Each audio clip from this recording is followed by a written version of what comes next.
Okay, so bingo! Look at that! Look at that! Who's these crazy kids? All right, so we've got a page up on the screen today that we're going to work on.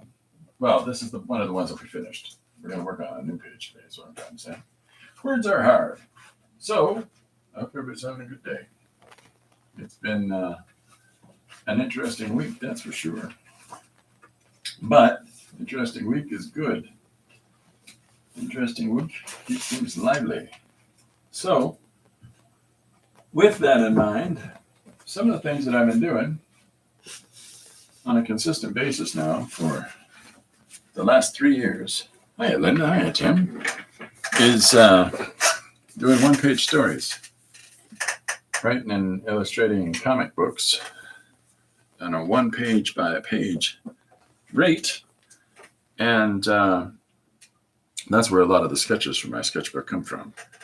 So we're going to talk about that in a minute and start taking the images out of a sketchbook, and let's make a whole page instead of singular illustration or a little bit of a montage illustration. We're just going to do an entire page here. Okay, this is a bonus panel. So here is Stand Tall. Yeah, I need to move my name up into the other corner because it's on top of the lettering. But, well, hey, let's do it now. Hey, look at me, look at me, look at me. Okay, so, yeah, so there we go. You're going to stay.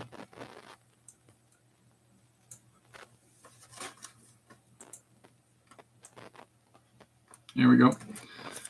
So, yeah, that's a better place for it, I think. It's me saving it. And, this is the first of the 2 images that were done last Friday. And the second one was the one that's used as the title card for today's stream, which is in this old house in these ancient woods, a lovely elderly lady lived an elegant existence. Something to celebrate.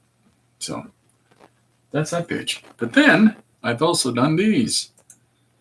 Who's that? I'm not sure. They're just staring at us. What do you want of us? Something fun. And you're very loud. Oh, my bad. I don't.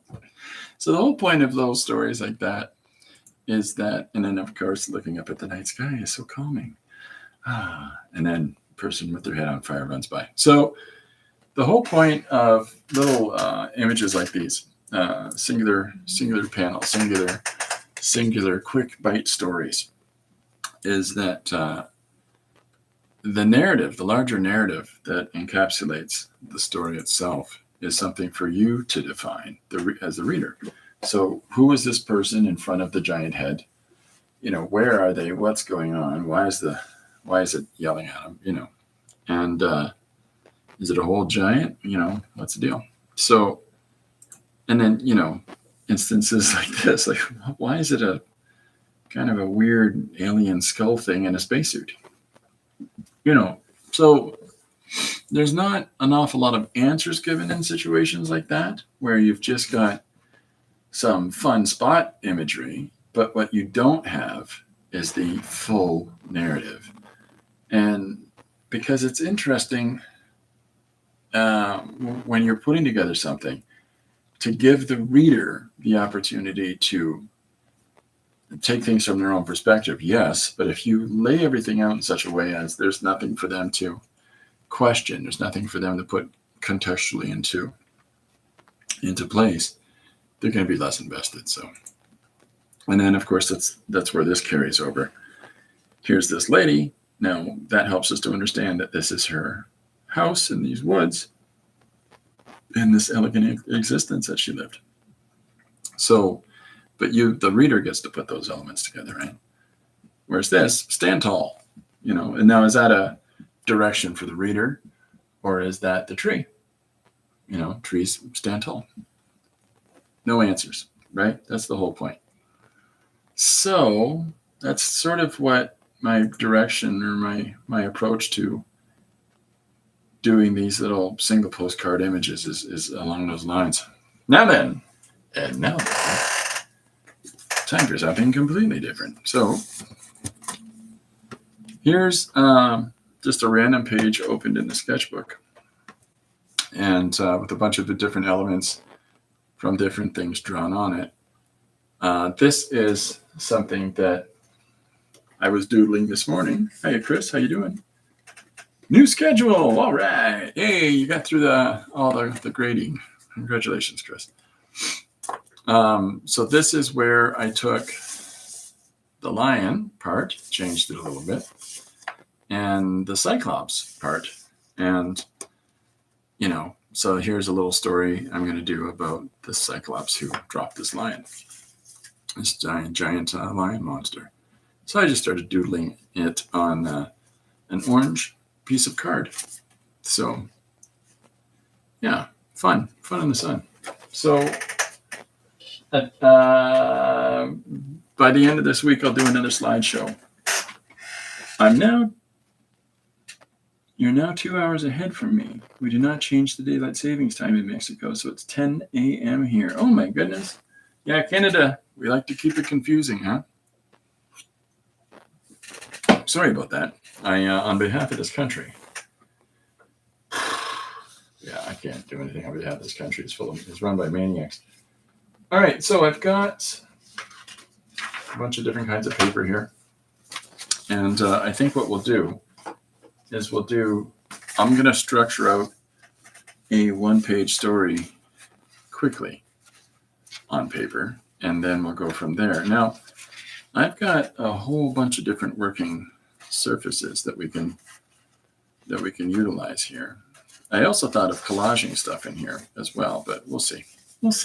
We're not sure yet. But I mean, about to sneeze. Heaven to Betsy. Okay, so yeah, I've got. I'm just going to grab a page. So here's a page we're just going to grab. This is a jelly plated. So I think this is Breroff. I'm not sure how Ilana made this, but this came from our good friend X for Art. So we'll use this as our surface to draw on. Unless you'd like it larger. I don't mind doing it larger as well. Maybe we should just do it larger. So, yeah, I'll just grab a bigger piece of paper. So I got a response from a couple people that they made themselves sketchbooks, utilizing what I was explaining last week. So that's cool to hear. It's very cool to hear. Okay, so here's a big piece of white paper. Now, we've got a load of different bits of imagery on here. And while I have no real plan, what I'm going to do is I've got two tools that I'm going to use right now. Do you see my messages? They're disappearing from my screen. I can see your messages, Linda. But that's weird, eh? Yeah, no, they show up for me. Maybe they don't. I don't know. Maybe they don't show up for everybody. I don't know. I don't quite understand all the settings, but yes, I can read your messages. Thank you for that. So, so we got all these bits of information. There's a teeter-totter here in the corner. There's a tree. There's, well, Cyclops, lion, big robot, inner tube or a tire, big robot with wings. I don't know what's going on there. Another little robot there. Here's a neat little landscape, a couple dudes, and then a couple of scenes. Here's another one over here. Some rocks.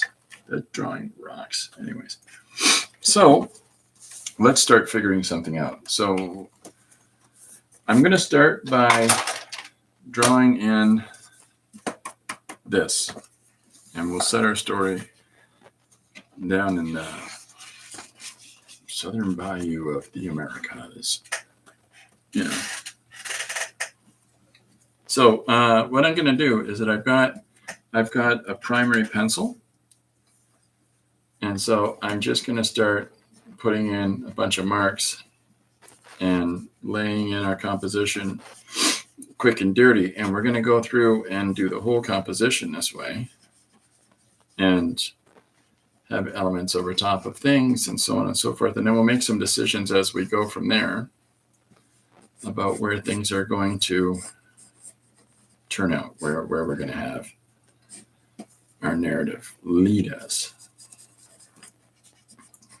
So here's the swamps, or the bayou, I think I called it. I'm not sure. All right, so now doing this, so this is a primary pencil like the kids use in grade school. Hi, 7. Typing too fast again.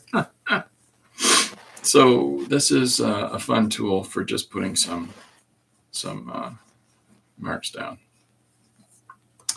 Now there's our first panel. So I've got this ruler, and I'm actually going to mark off panels today. Why? Because they're crazy, and then we'll just keep rocking and rolling.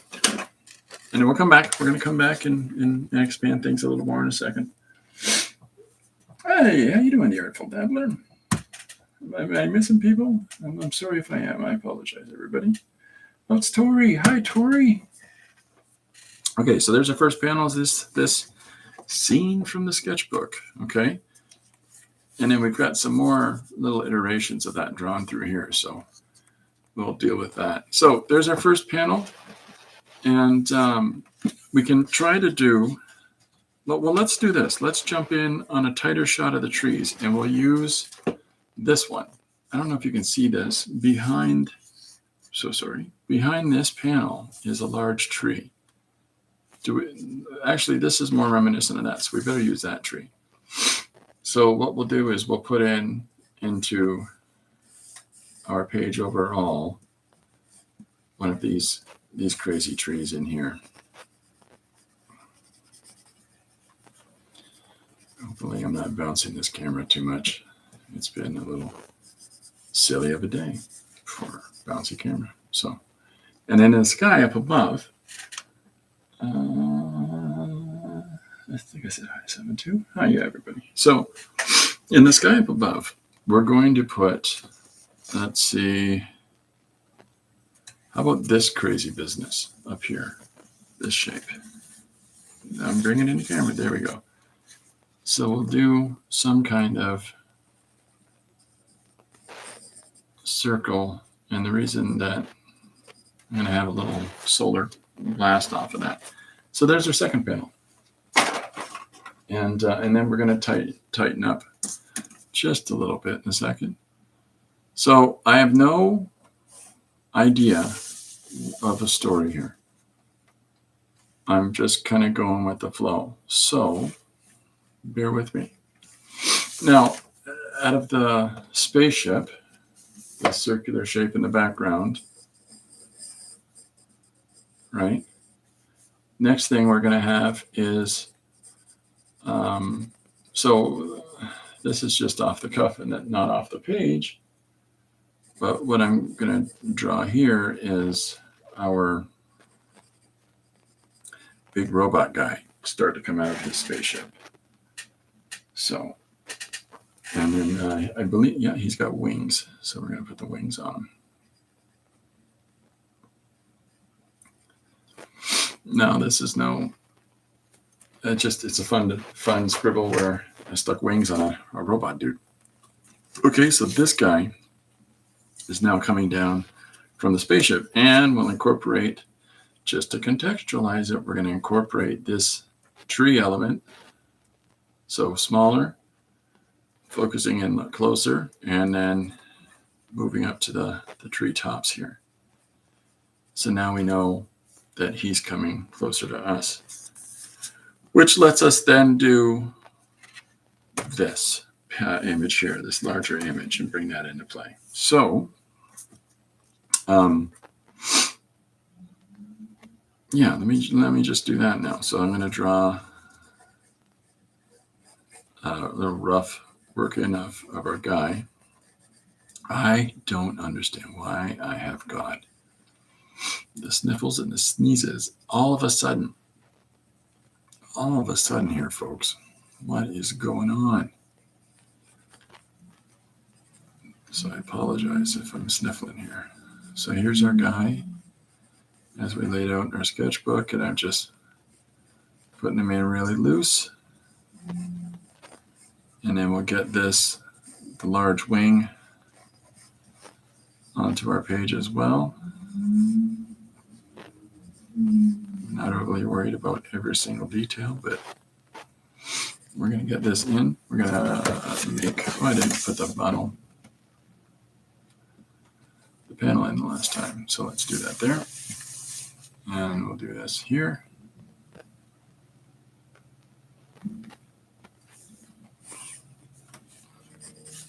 So there's this next image coming in. But if we want, we can be, no, you know what? I don't want to break the panel quite as yet. Because when the spring comes, the sneezes arrive. Oh, yes, that's true. That's true, says Linda, and I got to agree on that one. So, yeah. So here's our space guy. And you know what? I'm going to try something different. Bear with me a second. Bear with me a second, oh world shaking. I'm not going to make him this big yet. Let's get a little closer. Let me do it like this.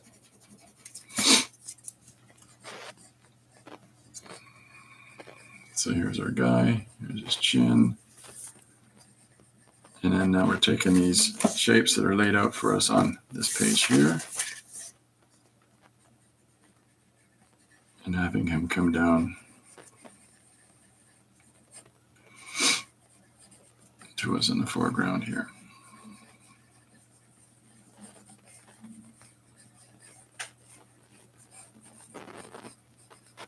Like so. Okay, we'll clean all that up as we get into the next part, but before that, that's because I want to show the wings a little more directly. This is why I reduced it back.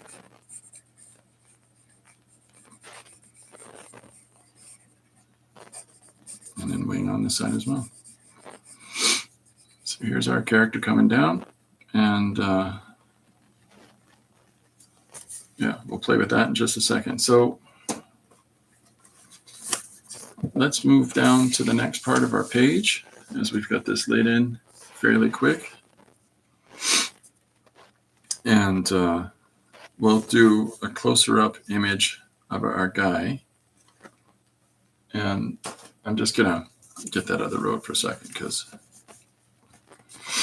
let's change up our perspective with him here a little bit. Do we want to have us really looking up at him? Like so. So we're really looking at from the bottom of his nose. And here's the top of his head. And then his chin is more prominent this way.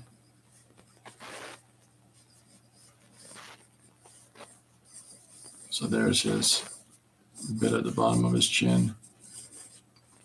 Cheekbones, doo-dah, doo-dah. So tonight's the Comic Jam here in London. I usually talk about this each month. Comic Jam is where people get together and one person starts a page by drawing the first panel and saying, here's the characters, here's the context, and they introduce that to the page, or to the, and then they take the page, ink up their image, and then they slide it into the center of the table. And their part of that story process is done. So that the next person who comes along picks up from where they left off. So they add to the second panel, and so on and so forth. So each person does one panel, moves along, right? I was thinking about, I got to put his chest in here. And on said chest, we're going to have a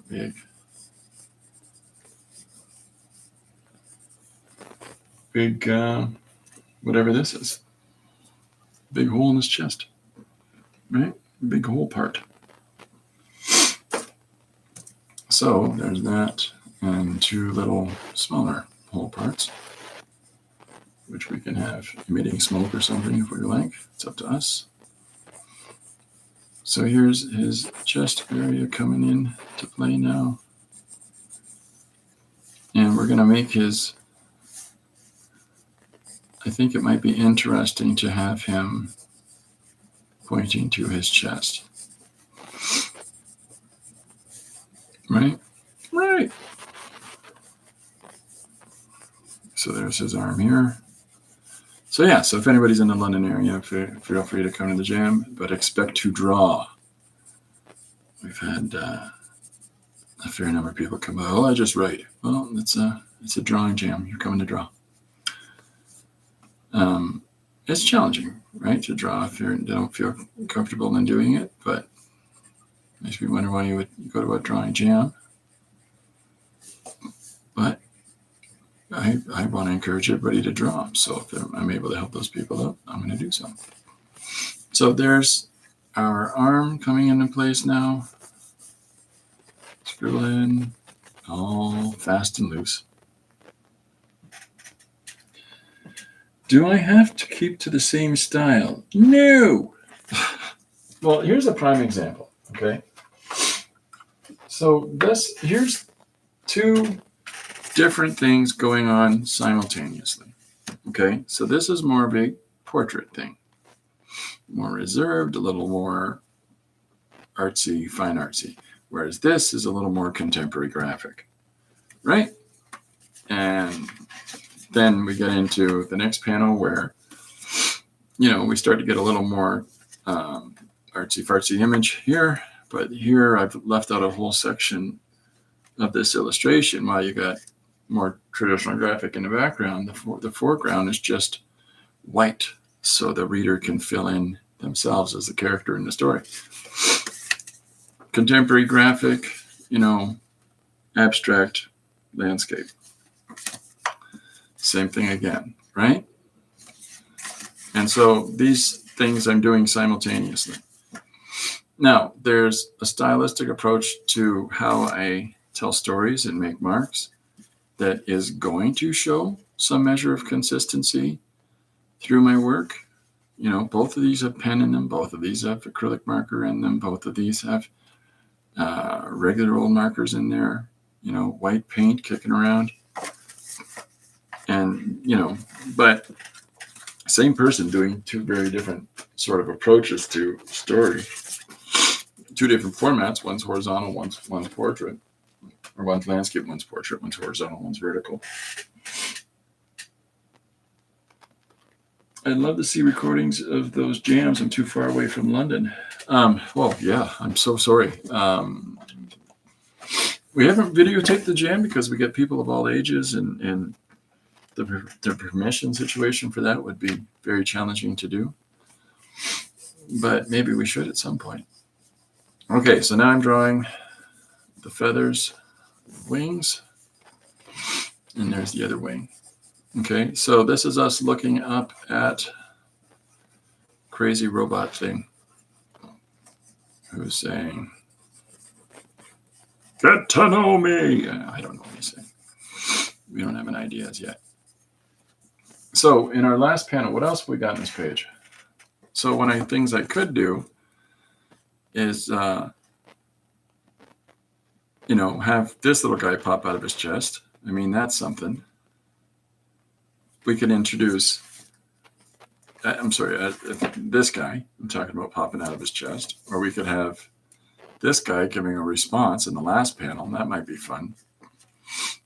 So yeah, why don't we do that? We can have the Cyclops jump out.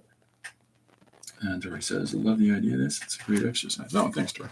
So all these things that I just showed are from this approach of just jamming out of the sketchbook. But today is the day that we're doing a large-scale narrative, multiple panels, as opposed to singular illustrations. I'm so sorry, but my head is a block of cheese. And then I'm going to pre-chop in this last panel just because I know how I'm going to finish. So let's drop in our Cyclops guy. Now, he's drawn in a specific pose, right? But our Cyclops guy, that's the wrong pose for what we want. So let me try this. I'll try this. I'm trying to figure out a way to show both things at the same time, and I don't know that I have the magic of that power. So bear with me, kids. All right. So we'll just draw our Cyclops hopping down from the sky.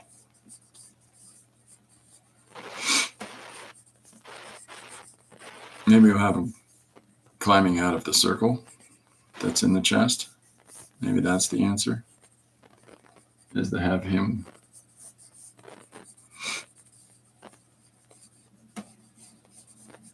maybe that's the solution to what we want to do here. So I'm going to have the Cyclops birthing out of his chest, right? And he's going to be holding his club with him as he climbs out. So this can be the first page of a narrative at this point, right? So here's the Cyclops guy. You know, there's his monocular forehead, right? And then our last panel, we are going to use this guy right here. This little tiny fella. And we're going to put this pose in. But we're going to have him looking up.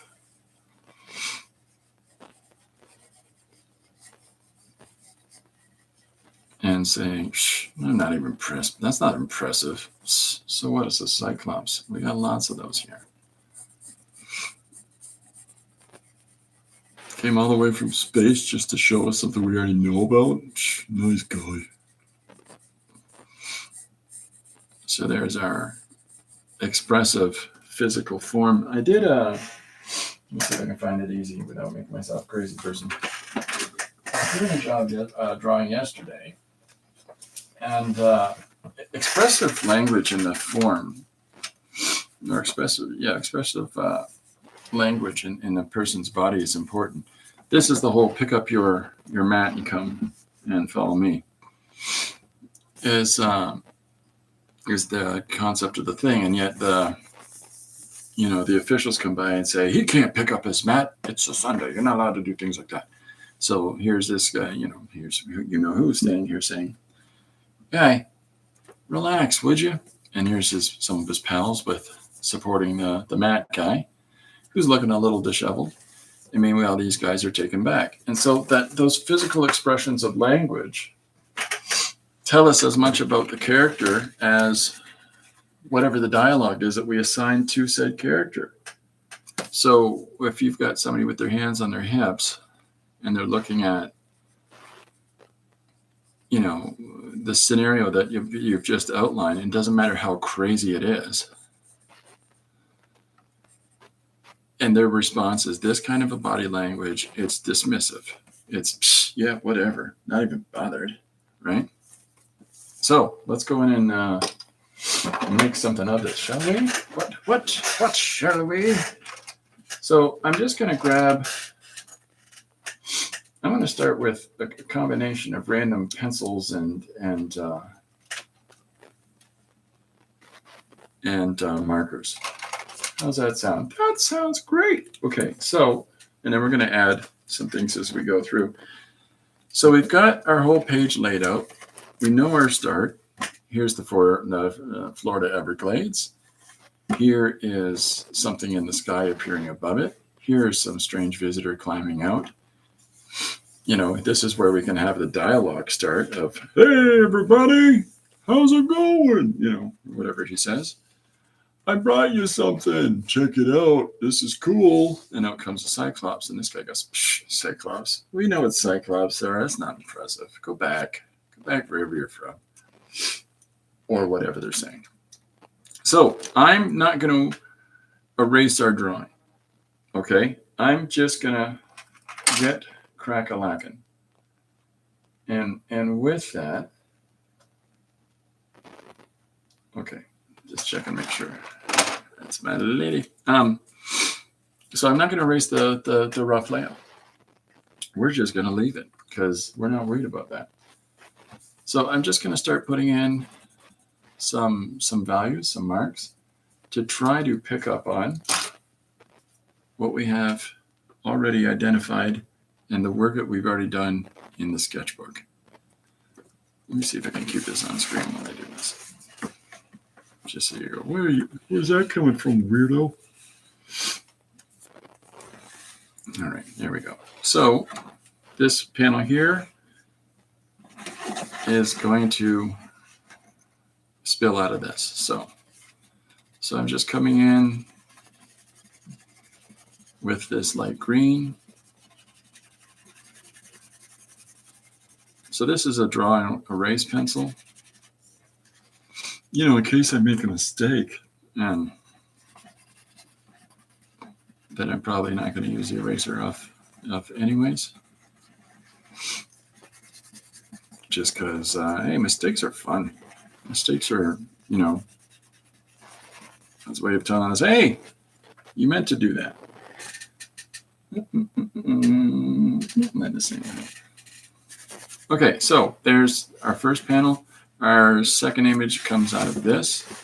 So we'll start to lay in some of this as well. We're going to do the whole top row this way.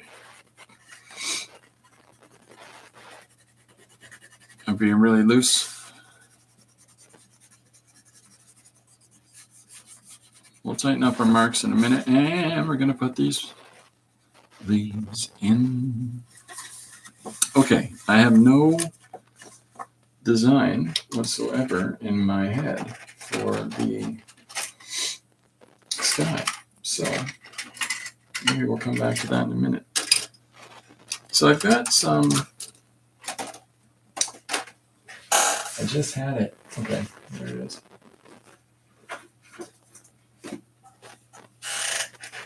Put it down here. Just a second. It's really great to see everybody coming out. It's right, great. I haven't seen you in a while. It's wonderful to have you. And all of our good friends coming out. I appreciate that. I highly encourage the Comic Jam idea. I really do. This is a highlighter. It's an eco line that Lori brought me back from the Netherlands.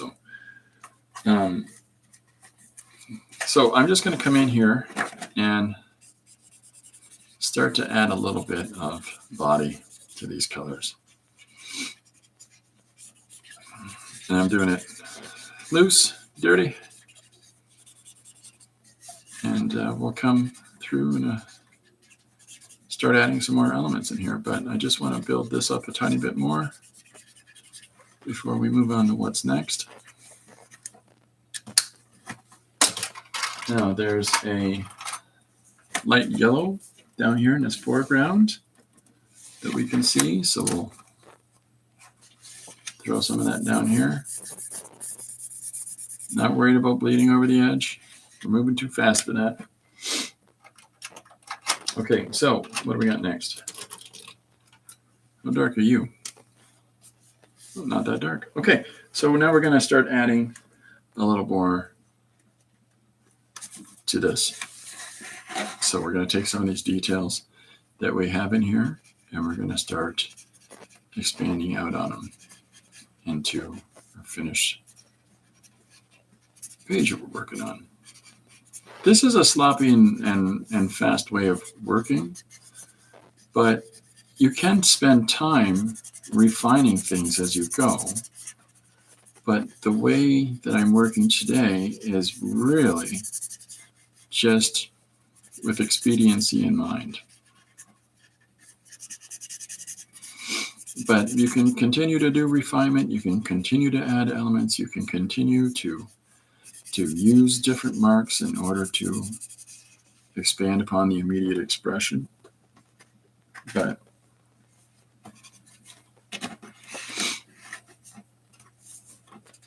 right now we're just worried about getting this down. So now we're moving over to this. I'll move that over. I don't know if you can see. We'll put this here. So this one's largely just a pen drawing, but we're going to try to interpret that into the materials that we're using right now. It doesn't have to be the exact same thing as what we've got in our sketch. The sketch is to inform us of the subject matter and the possibilities. So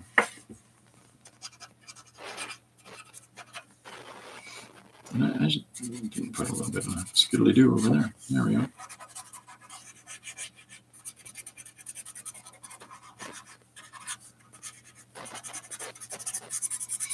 And we'll come back and cut values out as well.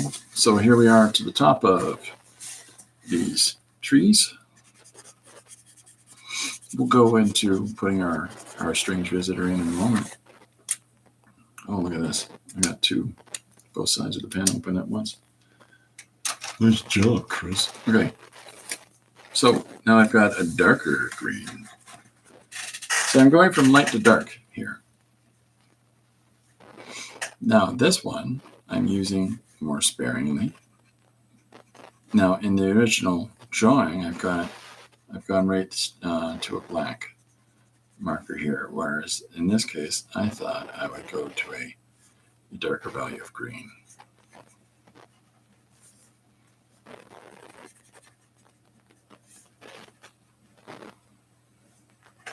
That's not to say it's not going to change. I might be panicked and go, well, no, let's use the black. I gotta use the black halfway through, but no, chances are against that, really. So now you're starting to get a more clear picture of what is going on with those scribbles. So it's okay to have a notion of where things are going in your head that might not make sense along the way. Especially, I'm sorry for you guys, the viewer that's watching and going, what is he doing? Stop scribbling, get drawing. So, you'll find that the process that works for you is the one that you want to respond with. Let's go back into our trees up here. So I'm using just the brush tip of these dual pens. But now, hopefully now you're seeing some of the shape of our trees coming into play.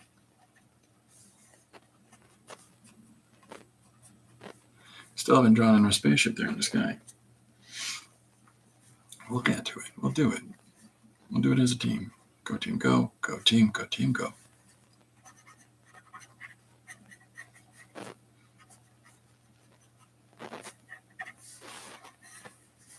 So, I've never been to the Florida Everglades, but they look wet.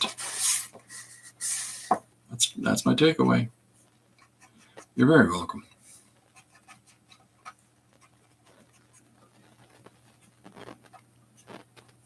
Okay, so let's, on the same front, we'll come in with these values as we're keeping this consistent for our foliage across. Now, that's not to say, how you doing, Liz? As a viewer, sometimes I compare your process with mine and see what elements I could refine or do in my style. So other times I learn lots of new ways to lay colors. Oh, that's very cool. I'm not here to say that first. Okay, so I am going to hop, skip, and jump and use a ballpoint right now. And I'm going to start to pull in some marks. And we're just going to cut in our clear shapes. Little tree trunks, etc. Not being overly precious here. Roughly following our initial layout. And we'll put some more brown through our composition. We're going to come in again with another mark making tool in a second, but this is me just chopping in some brown. So same thing here. Yeah, I mean, there's going to be things that everybody's going to pick up from one person or the next. We're drawing this part. And everybody learns something from somebody. That's sort of a given. I've met a few people over the years that had an idea of, yeah, no, I don't study others' work. This is entirely natural. And yeah, I appreciate that. In a couple of those instances, it looked very authentic, their work. In a couple of other instances, you're like, that's like a little Richard Lucas, or that's and some Kiefer, or some other creators. So what's the storyline today? I sketch alone, and that's a bit demoralizing. Oh, or sketch along, and that's demoralizing. I'm Lobo. I sketch alone. Well, don't be demoralized. It's a very different thing that you're doing, because you're you. You're not me. I'm not you. You've got wonderful things in your sketch work that, we're looking for. And it would be something that we wouldn't approach the same subject matter in the same way. So don't compare yourself. Don't evaluate your work based as comparison with others, I think is what I'm trying to say. Because they're not you. They're never going to be, you. And no matter how good they are, they'll never be good as the way you do things.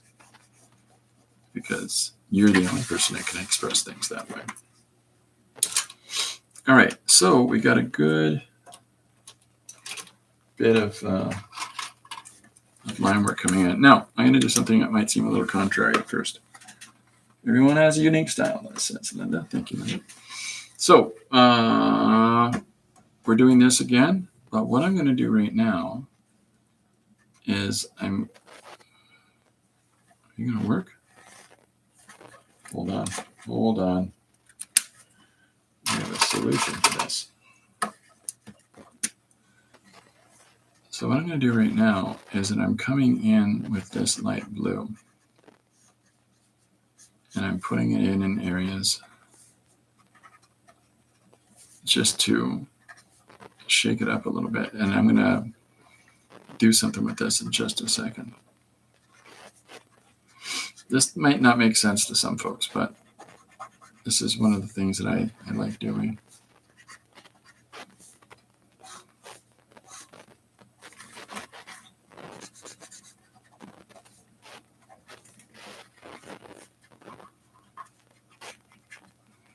Why didn't you put blue over there, monkey boy? I'll get to it.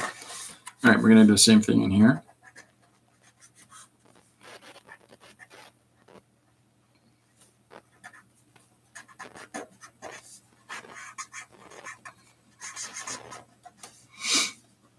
So when it comes to things like style, things like speed, things like, presentation, there's so many factors involved in that those conversations that aren't going to contextualize initially at first for some. And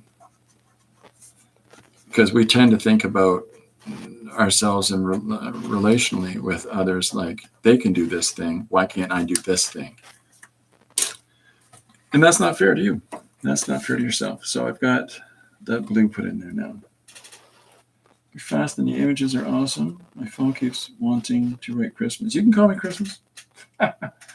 Different colored booklets is a great idea. I'm going to try that in the next journal. Oh, that's awesome news. Okay, so now we're going to see if this crazy kid's going to do something for us. Now, are we dry? So now I'm coming in with this. This might not be strong enough. I'm going to go to his tougher, meaner, tougher cousin, which I have yellow on. So now I'm coming in and letting some of that blue peek through this white as I place it in.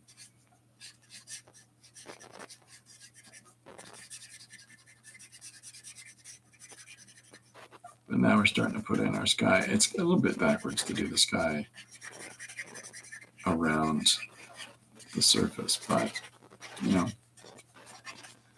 not backwards.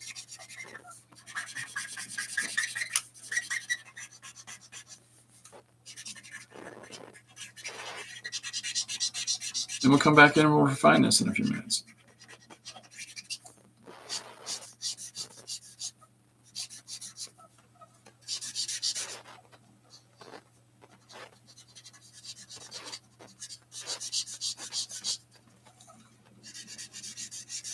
So as I pick up blue from this spot here and carry it over,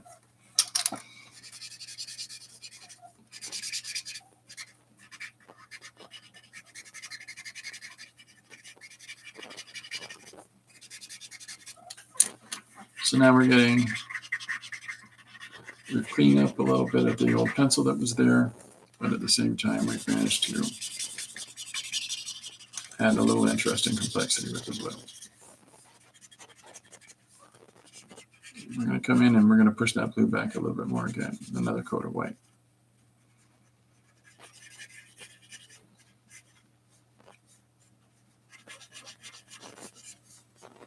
Why not just not put the blue down?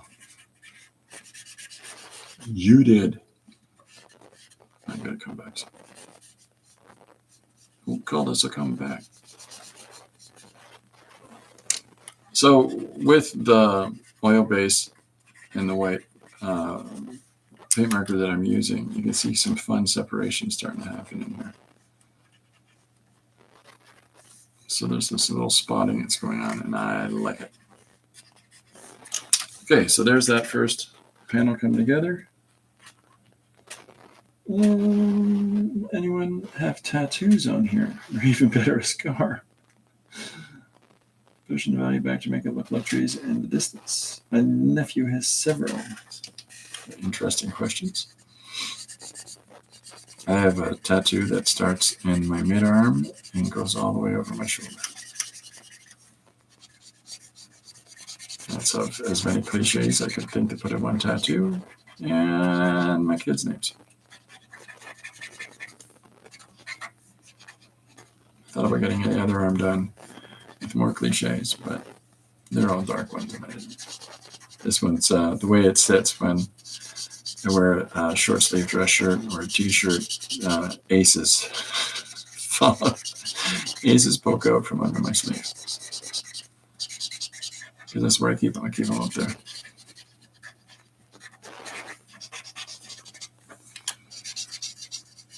So here's our next image of trees.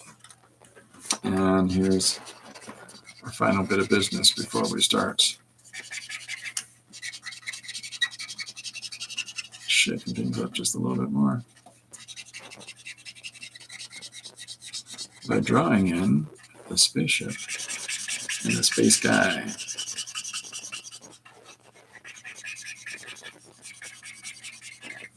Right now I'm thinking of naming Zaldamo. So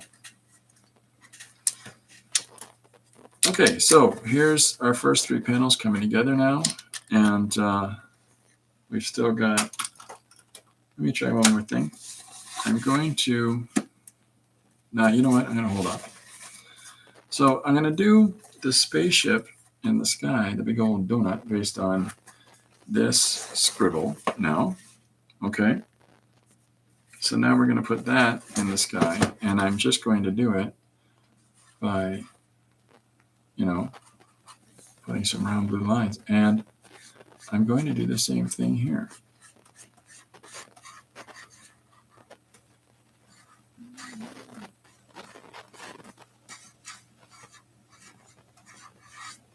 So there's our spaceships in the sky.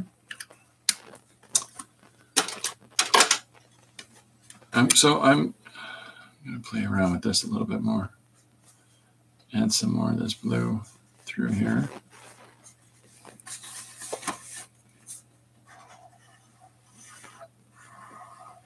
Straight across the top of that panel. And down a little bit on this side here as well. So now when I come through with this oil base, it's going to pick up this blue and we'll be able to drag it down a little bit. Add some interesting complexity to our sky.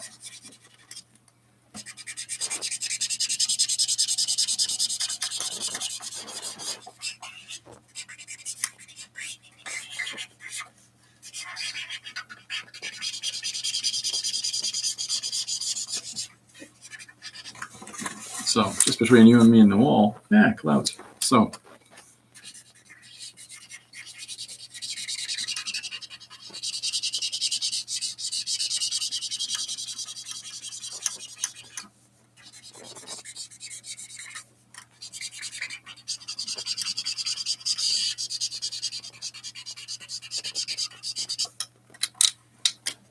I keep brushing the blue off the tip on my back of my hand. I know it's a terrible habit, but buckle up.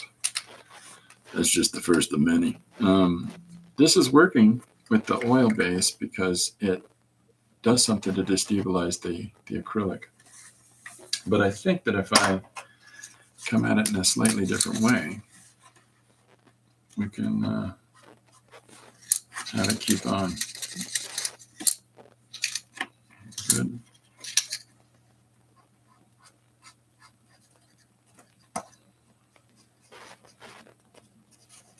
Okay, so we've got a little more opacity coming in here. Just to punch some more white there.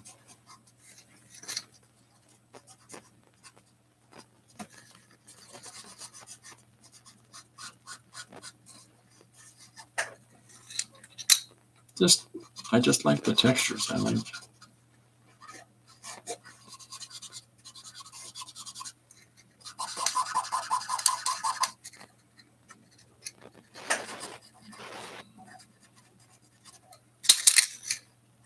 Oh, I love that shaky, shaky sound.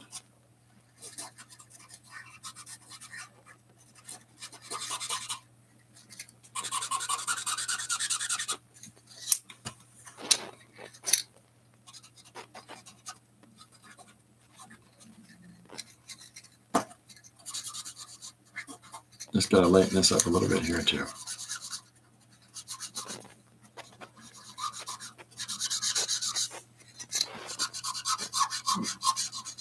Soften it up.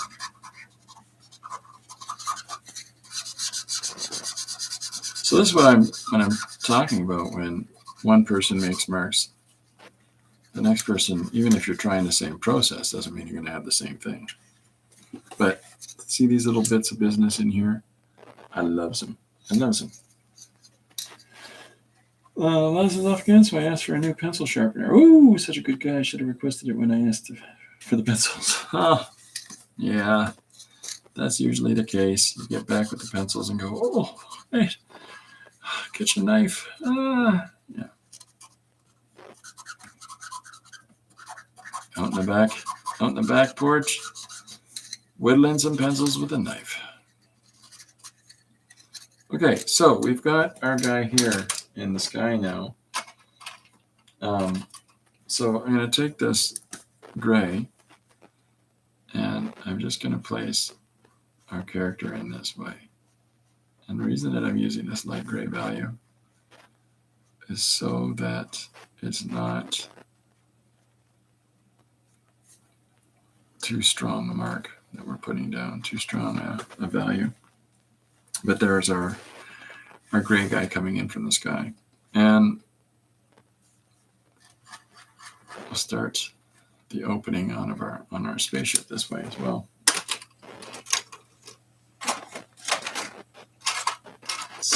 Where is it?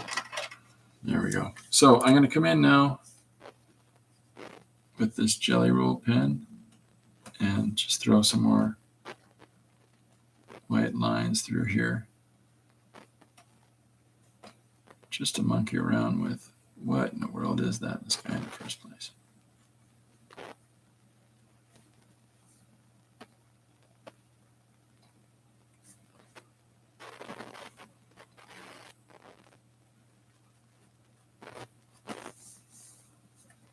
Okay, so,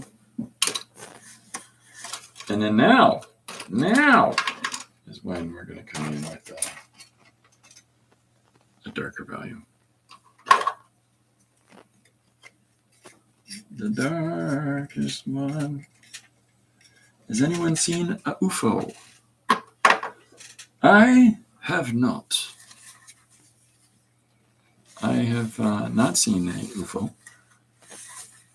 I have, however, and don't get too excited about this one, but I have, however, seen the light that they put in the air on a foggy day around the television tower that has a flashing dot of red on it, so that planes don't drive into that, which is almost just like a UFO,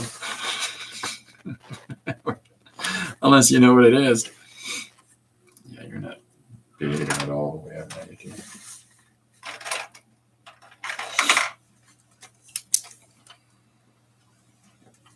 You'll have to do. So now I'm coming in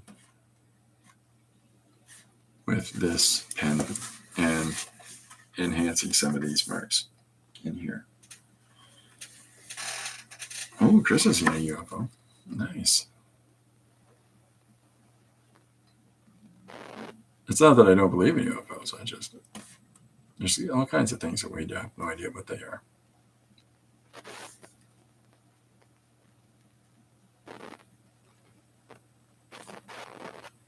So just adding some more interesting little marks. Sorry, do we need the camera there? It's a big old noggin.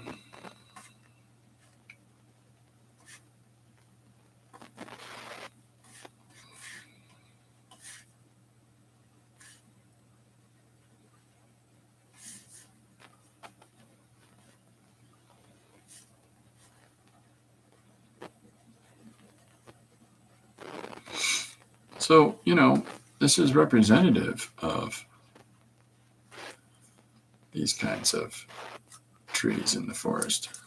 The Florida, what is it called? The Everglades?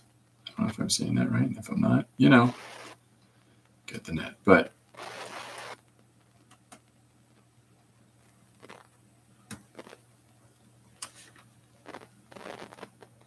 we're doing a rest. We're having some fun.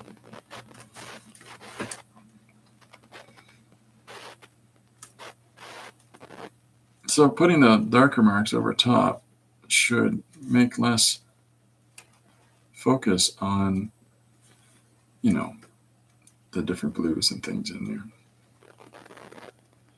And just sort of tie things together a little bit.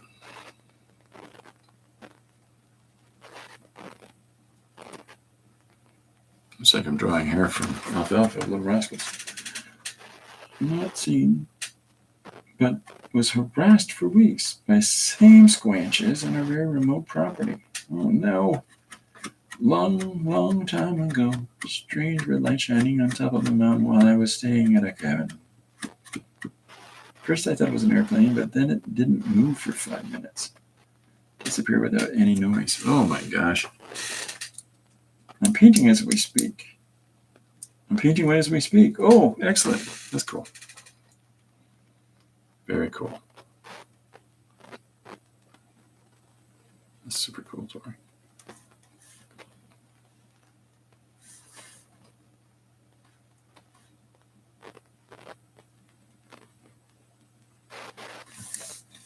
So here's our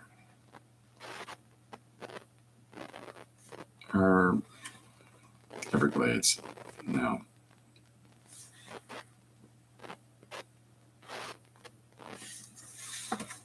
And then we'll, in our next panel, we're going to tighten this information up just a little bit more because we are closer. And I'm still yet going to come in and hit some more whites in here.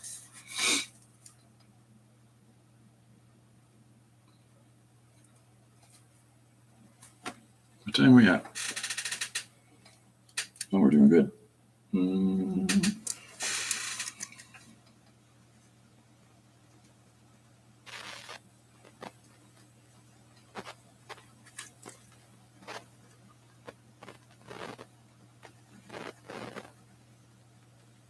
I know someone who, depending on his mood,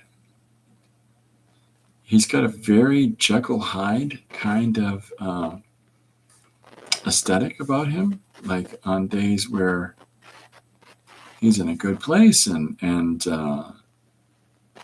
he's happy and things are going his way. He's got this. He's quite charming. He presents himself, standing up a little taller and things like that.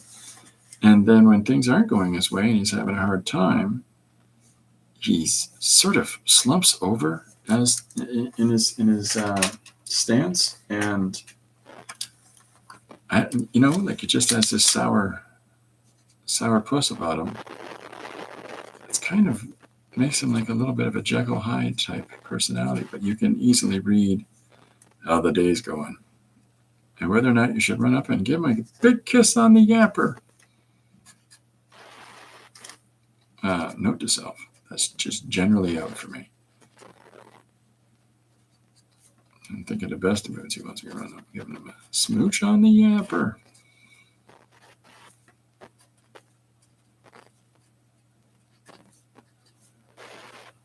Hit him in the kisser.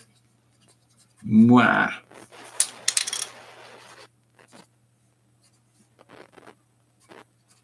Okay, so there's some of those details popping through in the tree. How near was it? That's a good question. That's a good question. How near was it, Chris? There's a funny Korean TV series to watch called Hello UFO. I love this series. It's on Tubi. And oh my gosh, did I laugh. There's such incongruities in that. Like there's a lady in this small town who's always hula hooping. And even when they're standing in group shots and discussing something, she's still holding her hula hoop. To me, that's just kind of great. There's this sort of distinct element to her character. So now you can see how we're making we've got these interesting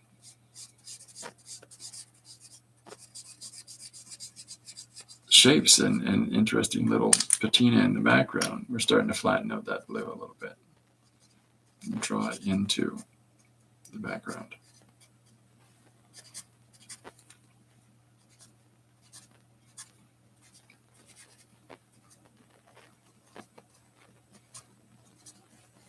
So I'm just separating the branches and things with hitting some little bits of white inside. Far away, you cannot see his shape, just the light, maybe more than 500 to 800 meters.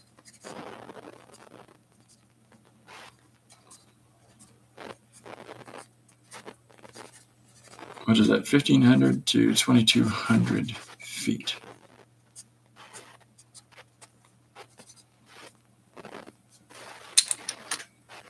So not exactly in your back pocket, which is good, because how close do we really want to be to something that we don't know much about at all?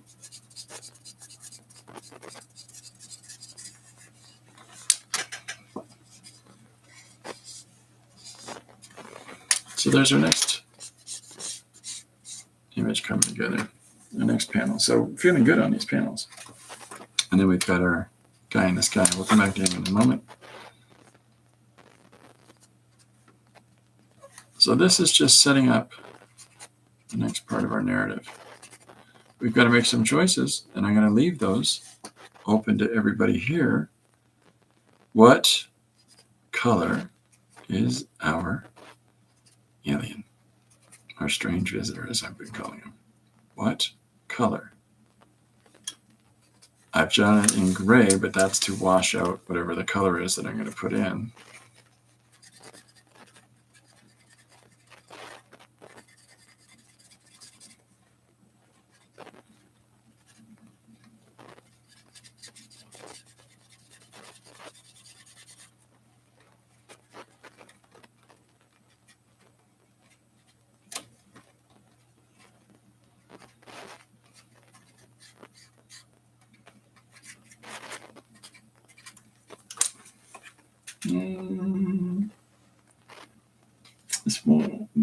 be on Instagram for a while unless it's part of the graphic novel I'm doing. Hey, that's great news, Tori.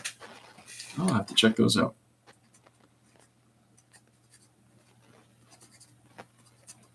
That's exciting stuff.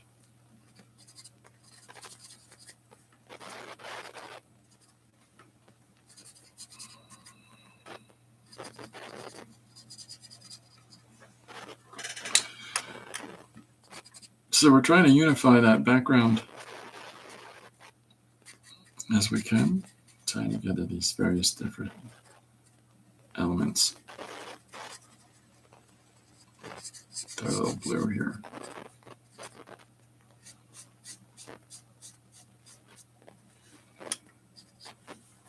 So it's, feeling a little more like a tree. Feeling more like a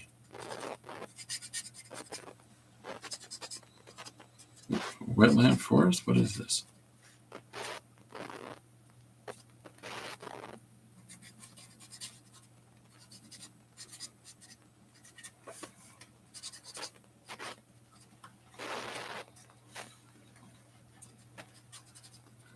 Couple little pokes around this guy.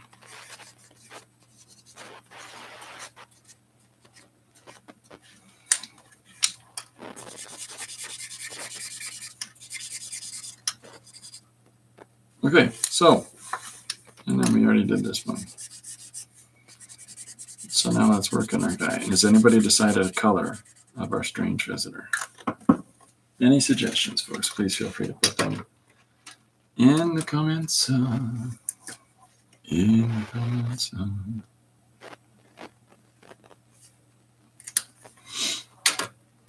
Because I myself have zero preference.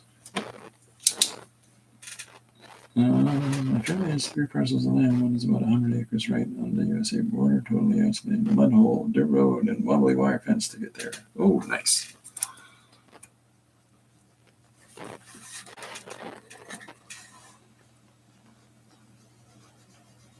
So this is a light blue pen that is those triangle marks that I'm putting around the ship to, just give it some interesting, a little more etherealness to it, a little less defined. It's the colors recede and off into the area around.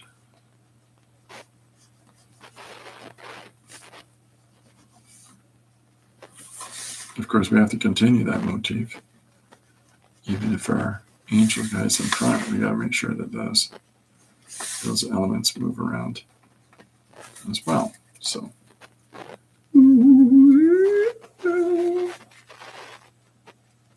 I'll send you a pic and a large message, but that's okay. The main character or something. Let's try doing this. Very cool.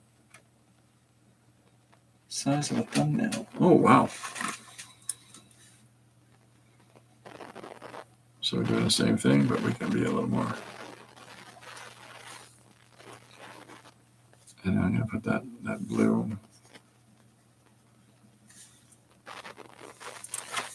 There we go. So a color for our strange visitor. Anybody?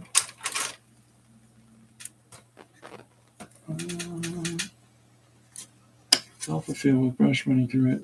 Water like stew brush and deep high grass growing. Oh.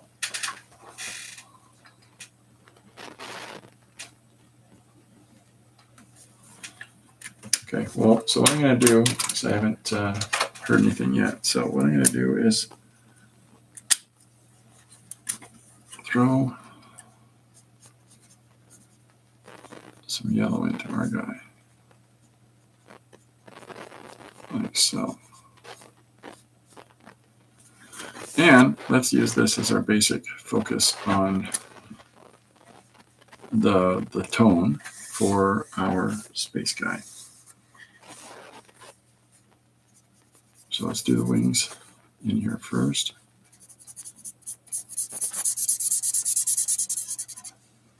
This marker is about to be kaput.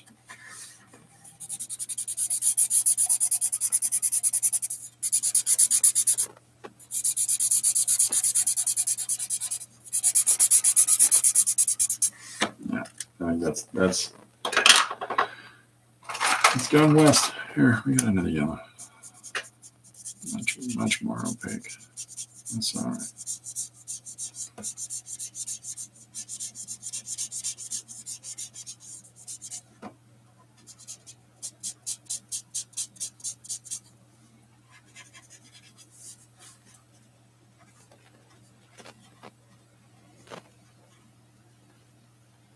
Okay, so we got to start with the wings here, and we'll just continue on doing those.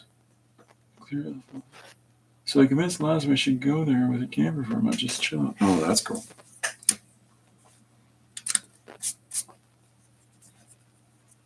Go where? Go here? This place isn't real. Oh, yeah, what am I doing? So let's carry this yellow throughout our character here.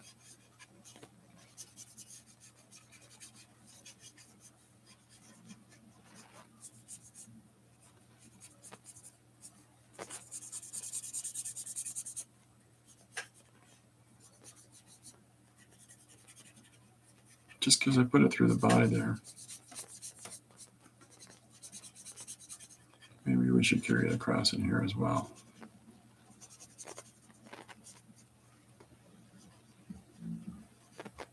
A little correction as I go. All right, so there's the start of our guy. Now I'm going to come in. Just scary mud. Our only self-protection weapons was a bow, a mallet, a hatchet, and a fire extinguisher.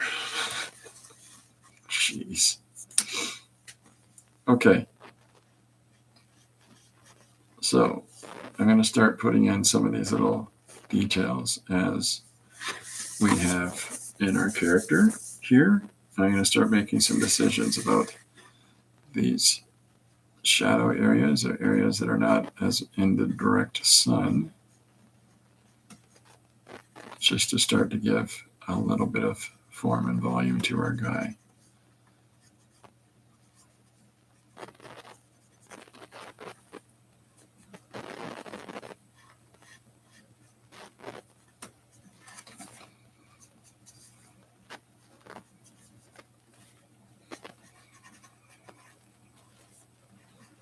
And we're going to continue on with these colors into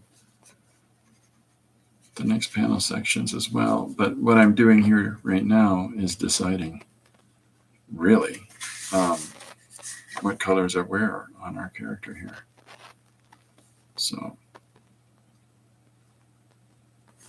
and we can decide now if anybody has an insight.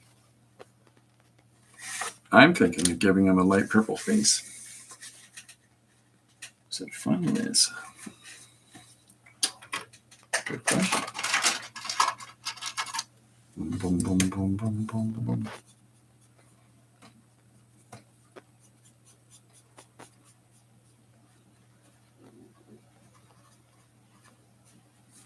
So we can also start coming through into our wings. Start adding some elements here.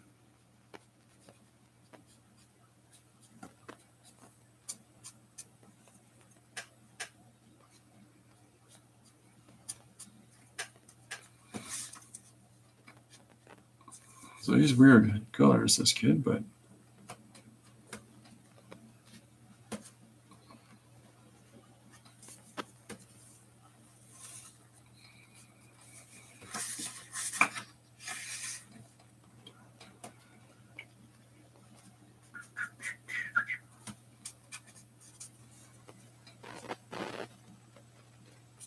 I'm just thinking about the shape of a bird's wing.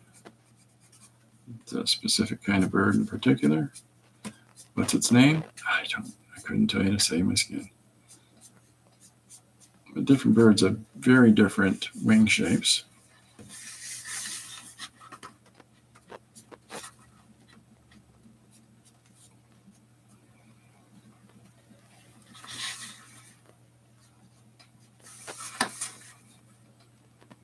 The reason I'm putting the purple in the wings like this is because the face is purple. That's the whole sense of logic on that one. After which does you skew at the time we were kind of questioning ourselves. And we made our escape. Oh my gosh. Okay, so back to our initial structure here. He's got some shoulder pieces. And so this is a light pink color that I'm using here for these. And I'm also using same said light pink to start to define a little more of the form, the body.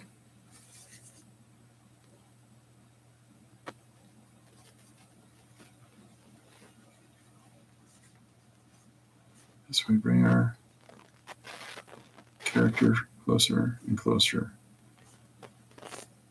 to the bottom here.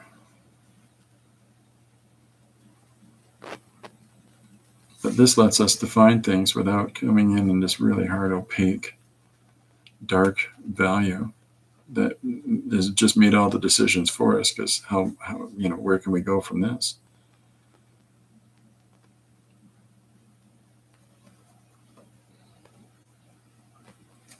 Six-pack robot.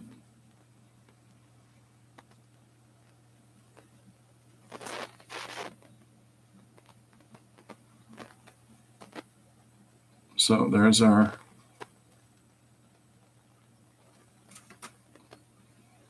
body shape as it's coming down. So we had to make all this up because none of this is really in our composition here. I'm sorry, I'm trying to keep up, folks. I apologize.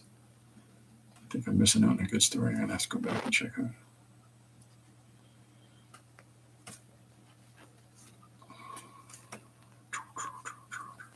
So now here I am putting the outside of these parts of the body here. Full glare of the sun. And we're going to have to add some of that glare back into the chest of our robot. I keep calling it a robot. Maybe it's just a strange visitor. Maybe it's not a robot at all. Maybe it's a space alien.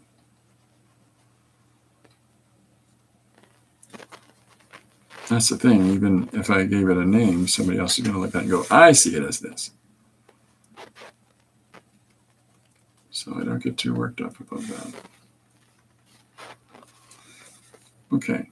I'll come in with the face very soon. Right now,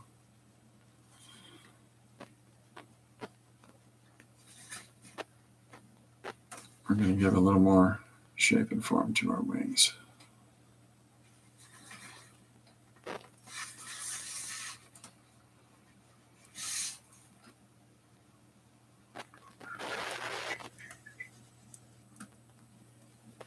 And this is setting the tone for each other image that I have to do of our robot. Maybe it's a cyborg. Oh, maybe. And Dory says, I love the definition of shadow skip. Oh, very cool. So I've done this sort of sweeping yellow in the area. But as I'm starting to cut in the wings, what I'll do is I'll come back with the white and start chopping into the yellow area.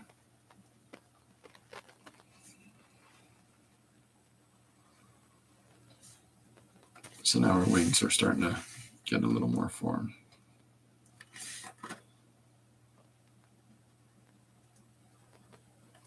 So I've got to take this orange, I think it's an orange, yep, that I've used here and bring it over to there.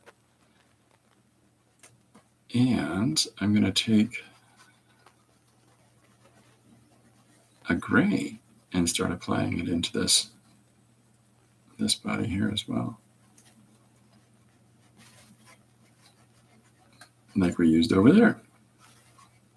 Hopefully I'm in panel.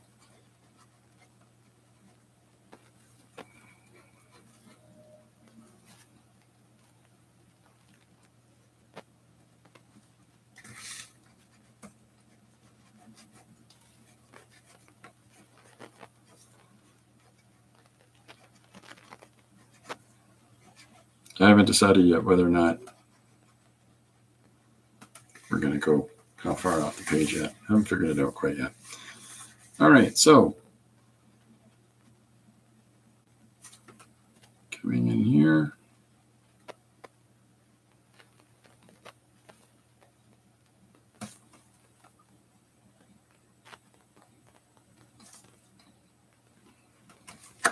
And then now we're going to add some of these little orange elements to it.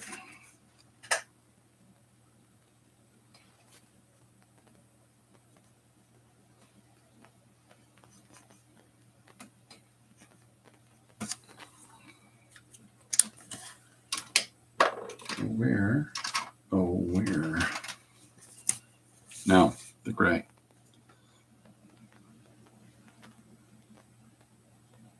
It's very dark gray.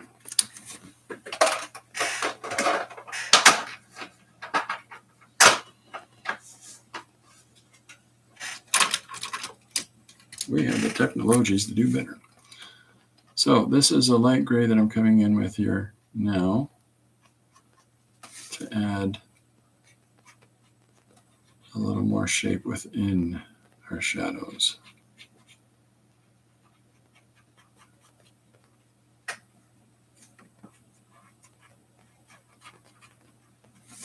So hopefully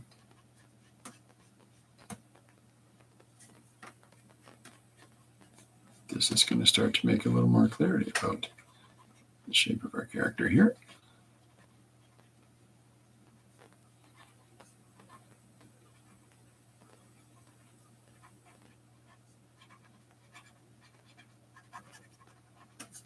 Like so.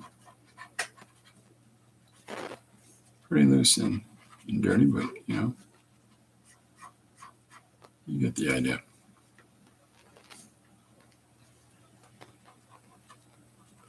I'm also going to start to put our face in this way. So now as we're getting closer, I'll move this down now. So this is our guy. We see the structure of the face. We know that there's some deep shadows in the eyes. This is a little light. We'll have to come in something darker there, but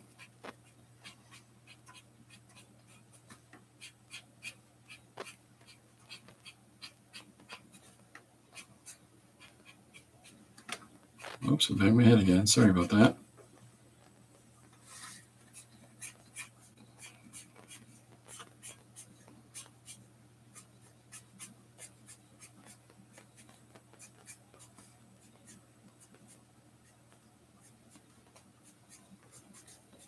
So there's our wings.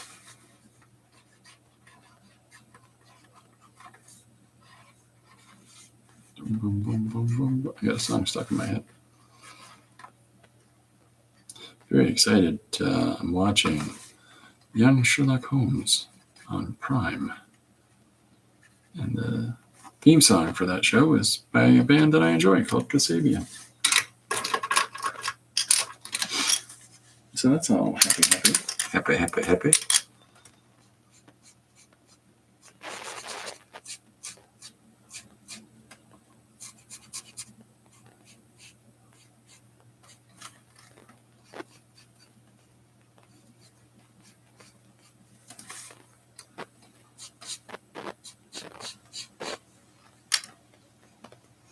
Okay, pussy, let me in there. There we go. Now it's doing it.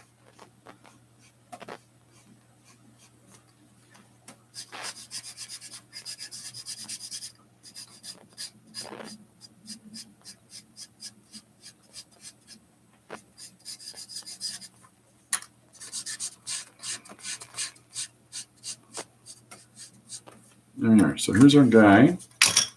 Now that darker gray, we're going to put that face in. What time are we at? We're doing great time. Good job, team. So I'm going to start to put in some of the details in his face here.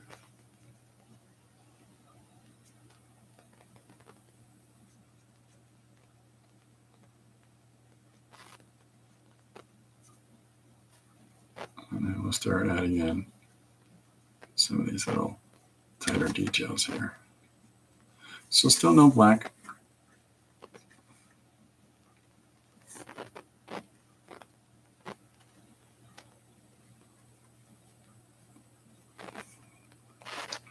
working our way up to it.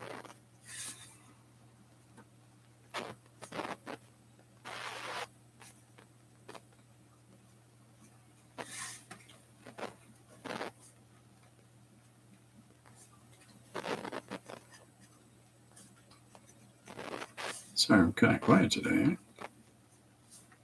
Corbin's upstairs snoring.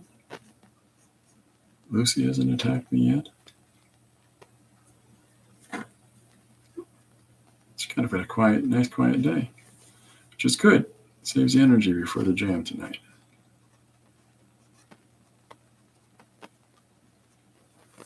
It's okay. Never be afraid of the quiet.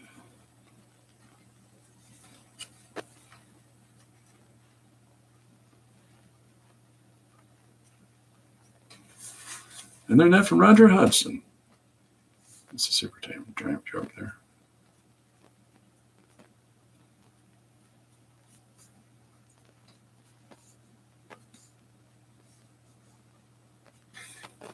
So there's our strange visitor come around the sky. Now, I've got to put some blue in the sky, but the blue isn't the important part I want to focus on.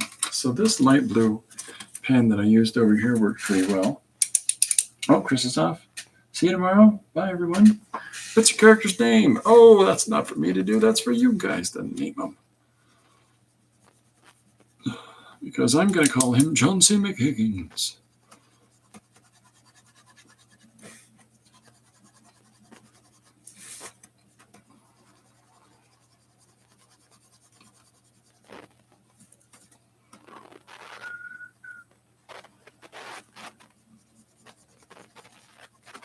So if anybody's got a good name. Anto the Chameleon Man.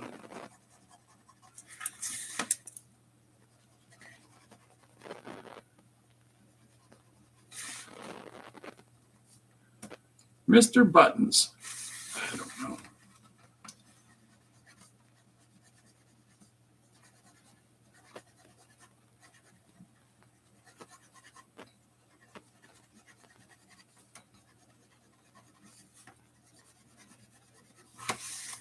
So, yeah, I'm not too worried about the name right now. But if anybody gives me one, I'll use it. Now, I want to do something a little bit extra silly. Maybe not. Maybe I'll just do this.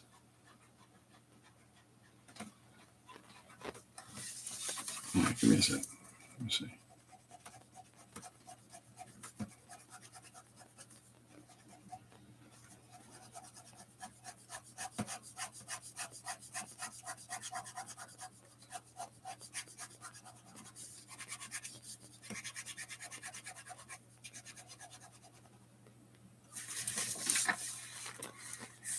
Okay, so there's our top run.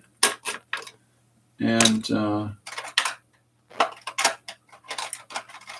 pretty pleased with how we're coming together here. But I'm going to do something extra a little silly. Tori, what's your character's name? When do you plan to be finished? That's some good questions. So I'm going to cut a really solid white into our tree.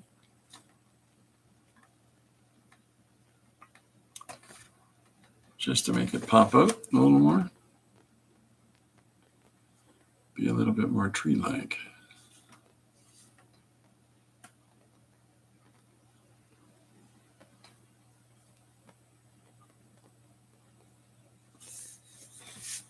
And then we'll do the same thing over here. I'm going to move over there because if I do it right there, I'll nudge my hand through the white that I just put down. So we're going back across to this side. So just some more little punches of white.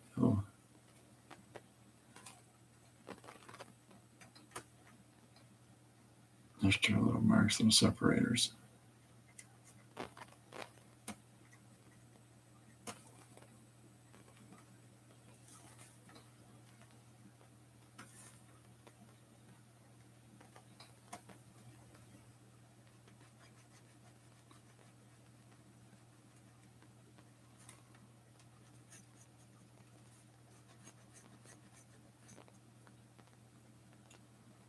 So that blue is still in there that we initially put here. So it gives some kind of fun little separators of color in this area. I like that. What I'm doing right here is just adding extra little bits of details,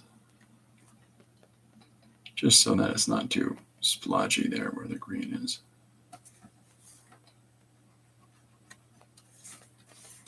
Like so. See, this is almost like spokes of a wheel and a bicycle.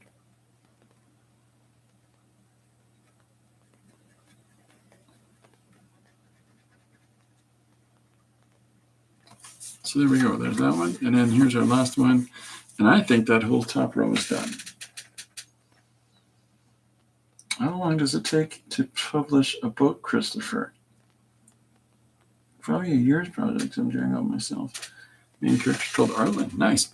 How long does it take to publish a book? Depending on how you go about publishing it. And if you're doing it locally at a printer, I mean, if you're photocopying copies of your book, that's one thing. You can do that at a Kinko's in an afternoon as soon as you've drawn it. But if you're going through a local printer, you got a few week turnover. If you're going through Amazon, it could be a couple of weeks to a month. I mean, if you're ordering a proof so that you can inspect your proof, you got to wait a couple of weeks for that to arrive. And then you can, if everything's good, you can say, okay, go ahead. Or you can make the changes to the problems that you found in your proof and then ask for another copy of a proof just to make sure that those changes are all in good stead before you go to publish. There's another couple weeks, so it can really, the time can vary depending on the process that you use. So we've published 88 books, something like that. And a lot of it's was done locally at a printer's, which would be, as soon as the book is prepared, it could be a week or so before it saw the light of day. Just based on, here it is, all finished. Can you print it, please? And but if you're factoring in the time to make it, that could be, I know people that are still working on their first book 4 years in. And that's fine. Life is life. There's no right or wrong. It should only take this long to produce a book. Yeah,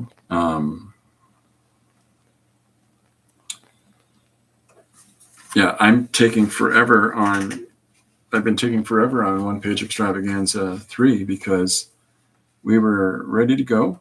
And then we made a massive change to the book based on some suggestions from people that they kind of want to know, what in the world did you use in making that page? And so because we got a couple of those requests, we've gone back and reloaded the whole book so that that's on each page, which is taking a hot minute. Okay, so here's the top of our page. Good. All right, and the next thing that I'm going to do is put our big giant robot into the page. So bear with me a moment, folks. This is going to be, you would think I would just color the whole thing yellow, but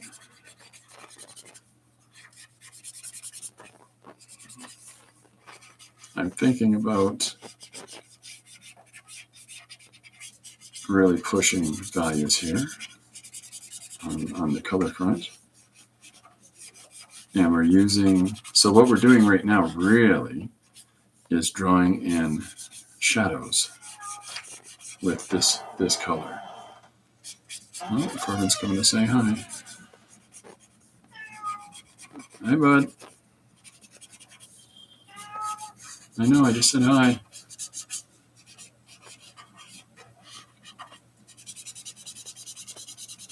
It's Corbin telling me he's here. Yeah, I said, I'm here. I said hi. We know. So there, hopefully you can start to see the body coming in now. But let's see. As far as it went for me for production of a book, it depends. For monthly, I was doing monthly issues on a month and a half basis. But again, I'm a crazy person, and we're only talking about 22-page books in that context. But, and again, I'm a crazy person who doesn't sleep, and that slowed down, right? That was when I was a young man in my 30s. Okay, so we're looking at our face here. We're looking at our face here. Oh, I forgot to do something in that face. Where is my little dog gone? Good. All right, so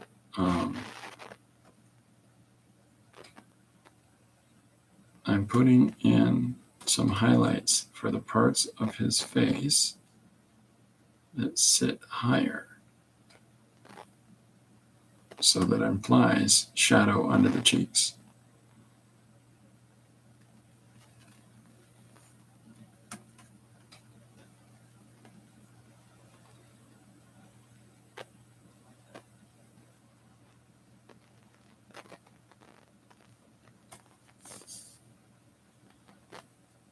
I didn't come back with the white. I apologize.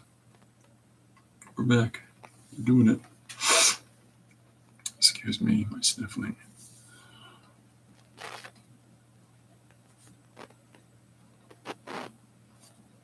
Pushing the value back in the top part of the chest. A little bit there. Little highlights here. And I'm going to have a little blue glow come out of the center part. What am I missing? I've been thinking of writing a book, but yeah, I figure it's going to take a long time. Well, I mean, that depends, right? You plug away a little bit each day, and before you know it, oh my goodness, bing, bang, bong, all set to go. So, all right, back to here. Yeah, we're cooking with time. We're cooking with time, folks. So now that I've got, yes, buddy, the structure all figured out here.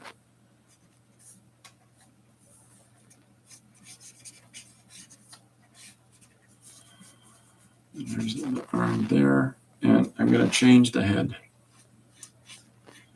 slightly here so that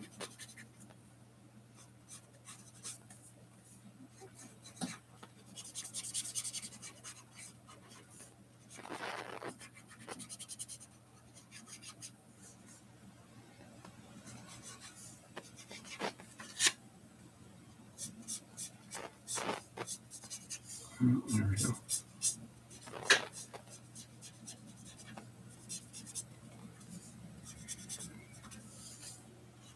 Sometimes you make decisions along the way. Slightly alter things that you've laid out for yourself, and that's completely fine. So wings.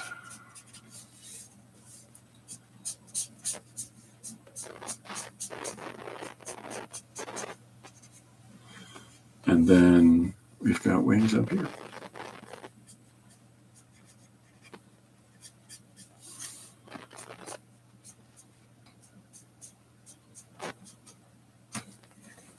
And the same over here. Okay.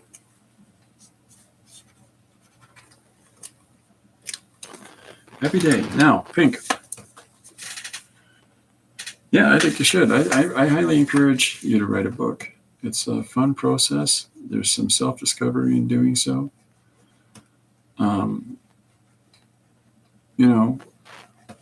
Everybody's got, I think everybody's got a book in them. I'm not suggesting that means everybody's got. There are people that, write books, and then there are people that write books, There's a funny bit on a British television show called Little Britain where they I'm not sure who they're teasing a little bit there, but it's the writer in this context is, okay, it was a hot sunny afternoon. And her assistant's writing that down. She goes, "Did you get that, Margaret?" She says, "Yes." She goes, "The end." They're just making so light of the fact that these stories that they write are kind of, there's a disposability to it. Because you probably learned a lot about people working forever in a bookstore. What is the most popular types of books? Do not write for the most popular types of books, because you will fail.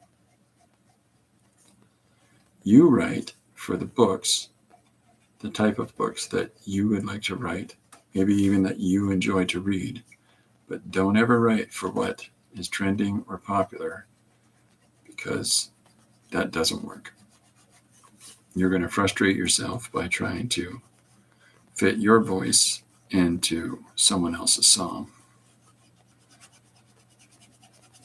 There are niche markets, there are that people connect to, there are stylistic choices that people gravitate towards, and they themselves, may express in a similar way, but what is popular does not matter. And a lot of what's popular is junk. So just because the majority of popular things are based on two facts. One's trending and, easily consumable things. And the other thing is generally recognizability. That's why, despite it not being a very interesting character, by my opinion, Batman is as popular as Batman is, because it fits into, it answers an awful lot of social things, like, people feel disempowered, they want a sense of empowerment, so why not go to a normal person who is, able to do X, Y, Z in a world where other people can literally move mountains, and yet somehow he overcomes. He is the man. He's the power fantasy. That helps him along the way. But I think that there's far more interesting things that can be done with that character. And there have been interesting things done with that character, but generally in a monthly book, how bold and how avant-garde can you really be to try stories that fall outside of the corporate form? So, because they are products, and these corporate license owners don't want to destroy their products. So, but you've got a story that's yours. I'm just thinking fiction, history, art, like that. My son has an amazing collection of World War II books, for instance. Yeah, I like books. I have a library. What I have really is a problem, but yeah, I read a pretty diverse scope of things. I just read a really interesting book on viruses that I got out of the library, the public library here, and it's all about the spread of viral spread of things. And we're not just talking about epidemiology. We're as traditional virus assumptions that are made there, like we're talking about something that makes people sick, etc. Genealogical, but it's also talking about epidemiology of messages and ideas, and how that travels around the world, and how that expresses itself to different people in different ways, and how it dies out, and how it's replaced, and etc., etc. So we're making lots of choices at this point with our composition, that we're changing the shape of our character a little bit from our initial rough pencils, because they're just to serve as an idea more so than they are finished. I couldn't read from the Library of Germophobia. Oh boy.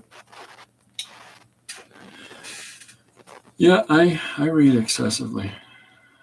What I don't read are things like biographies and stuff like that.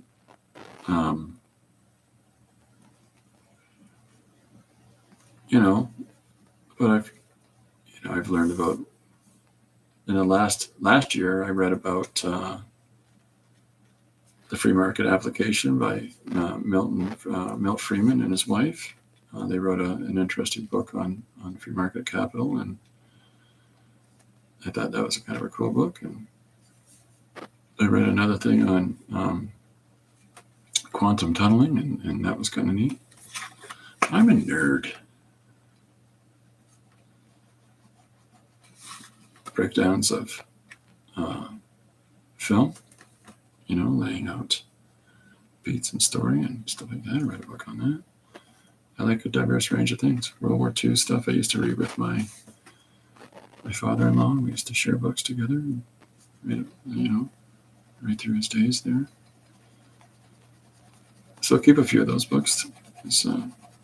Remind me of him.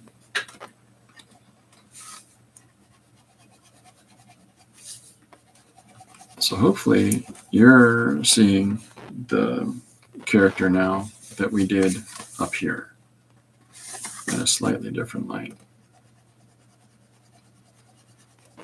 From this different perspective. Now, I haven't come in with the orange for the real shadow punches as yet, but I shall do. A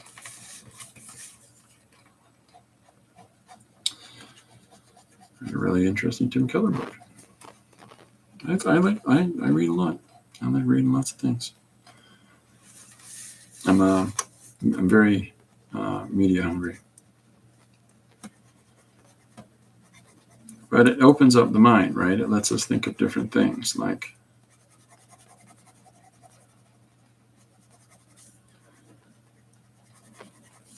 ideas and combinations into story that we might not have considered, or someone else might not have considered because they didn't have this sort of cross lateral way of thinking. Liz says she's a scrubber. She scrubs everything all the time. Even if she finishes the things. I'd say, well, that's great because you can eat off any surface, but I know you wouldn't.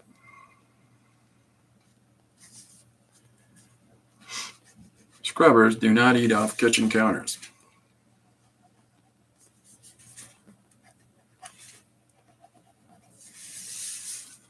So here's this other wing.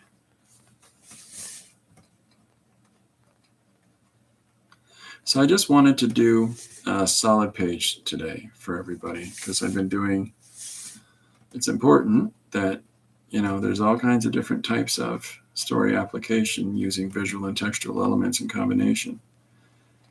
But a lot of the postcard stuff is a little more flat in its application because you only have so much room to use. And so I thought it important that we took a hot minute. Let's do a full page today. This is part of my whole, I do a story page a day thing. So now you're privy to that. Okay, here is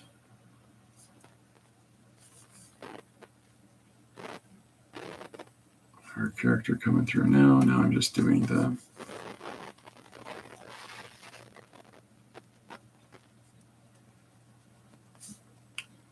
structure of the helmet as it fits over the neck. There's a part of the neck that you don't see from other angles. Why? Because it's covered with the helmet.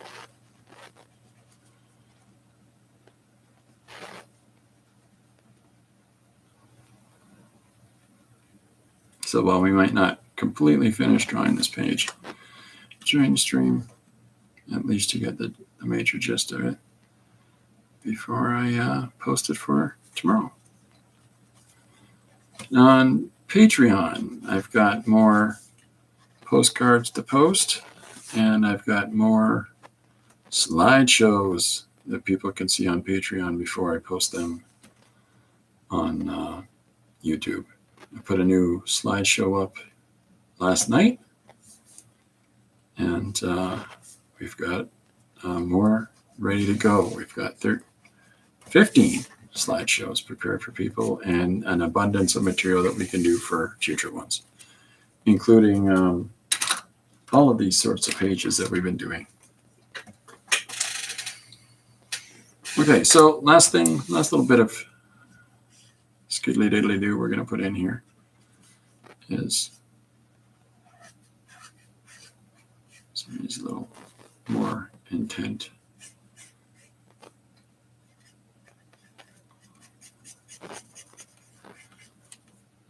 shadowing going in.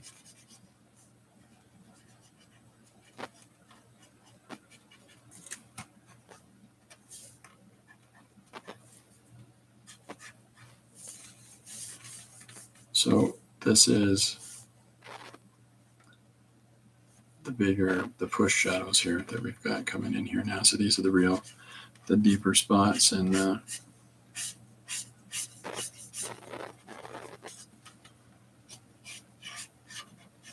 ones that more define the form, really.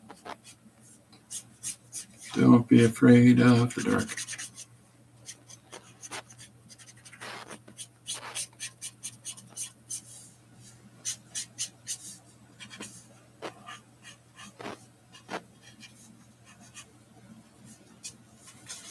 So yeah, hopefully that's starting to help define our character and their form. So when I'm drawing tonight at the gym, one of my things that I like to do is to draw very simple, and draw similar to some of the young people that are there, so that because the last thing in the world I want is for anybody to feel like, oh, I got to draw of a certain level. That's not fun. That's not fun for anybody. So where you got to have a number, maybe combo number and letters versus a name. There you go. R2D2 was such a hit. New and fun and unique. Okay, let's call him R2D2. That is probably not what you meant. Okay, so looking at his face again. And let's put his nose in here.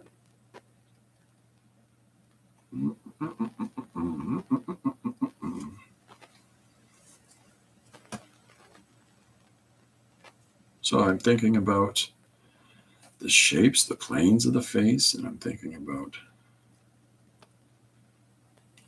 where the eye socket is, and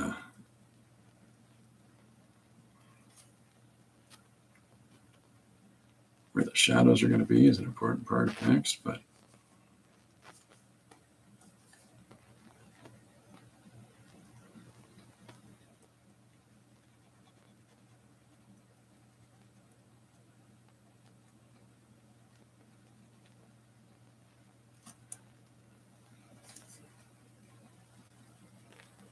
bottom lip. Getting all lippy with them.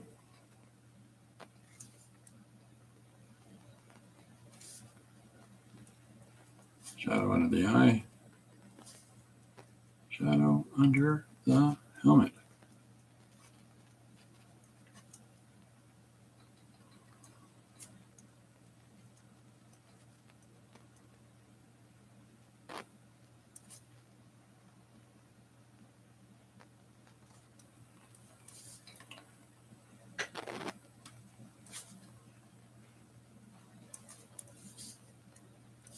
So here's our Beep Bop a Doodler. Come on down from the sun. I do enjoy getting drawing to emails. Drawing in emails, love them. Oh, that's great. Yeah, that's fun. Yeah, we've got something sent off for somebody. We're just waiting to make sure everything is confirmed and happening.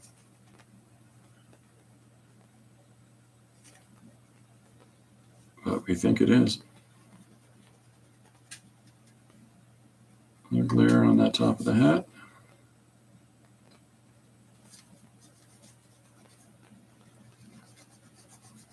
So I'm just pushing back the yellow here.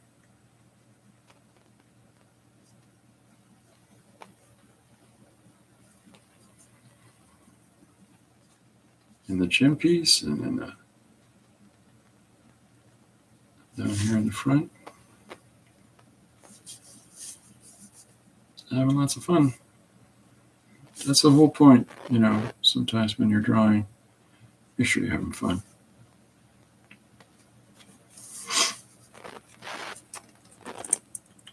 I don't know who sang the song, but I got the Suddenly I See song from, I think it's the 1990s. That's like 1,000 years ago. So here's this blue area. Coming up out of the chest. Drop the pen.